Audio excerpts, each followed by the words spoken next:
Hey guys, this is JAde with DAW's Jamming, and today I'm going to be teaching you how to sync your gear via MIDI. So if you're coming from the DAW like I was, you're probably used to seeing a MIDI keyboard with a USB on the back. That USB goes into the computer and then you have access to all your VSTs. When you go into hardware, you start seeing the 5-pin MIDI, which is round with 5 little dots. A lot of people expect you to know how to use MIDI right away for whatever reason, like if they never learned it, but it's something that the more you do it, the more you're exposed to it, you get better at understanding it. A little history about 5-pin MIDI: it was created by Dave Smith from Dave Smith Instruments. He used it on his synthesizers, and then companies adapted this type of standard to use with all the other instruments. They wanted something everybody could agree on so customers could sync any instrument, not depending on brand. So I just rearranged my studio a bit, so I think it's the perfect time to show you guys how I would plug all my stuff up. So I'm going to be using Octatrack as my master sequencer, or brain as I like to call it. If you don't have a lot of synthesizers and your synthesizers each have their own individual sequencer, you can just do a daisy chain. I'm going to teach you what that is in this video. But if you do have a lot of synthesizers, I do recommend that you get a brain to control them, because you're not going to have enough hands to do it after a while.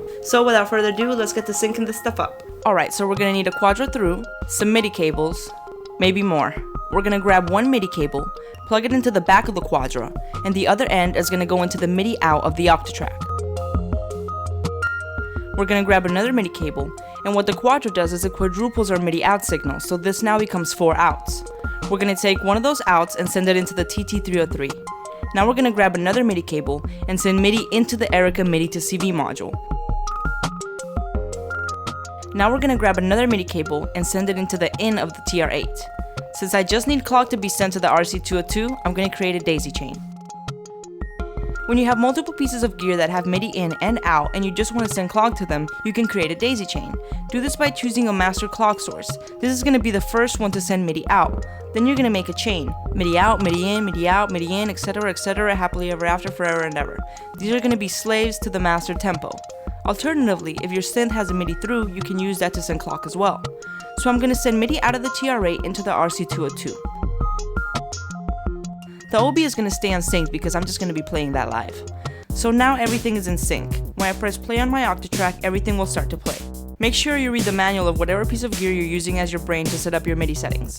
We're going to take this one step further and send the clock signal from Erica to the Variegated 4 Plus. Now I can send the clock out of the V4 Plus to any other module.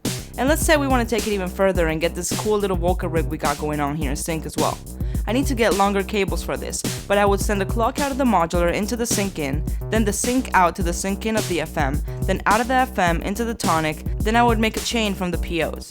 And then the audio from these two is going to go into the mixer, channel 1 and 2, and the chain from the tonic would go into the other input. There's one more thing I want to do, which is control the Octatrack with the Keylab MK2. I want to be able to play my modules, whatever synths I got plugged up into the Octatrack, with this keyboard. For that, I'm going to need to send MIDI out of the Keylab to MIDI in of the Octatrack.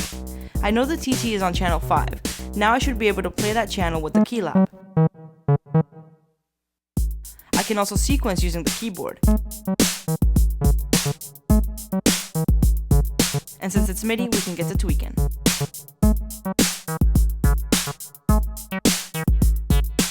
So that's it for today, guys. If you learned something today and you would like to help me keep making these type of videos, consider becoming my patron. Patrons get all my music, downloads, sample packs depending on tier, other rewards. The link to that will be below, as well as my website and all the gear I used today.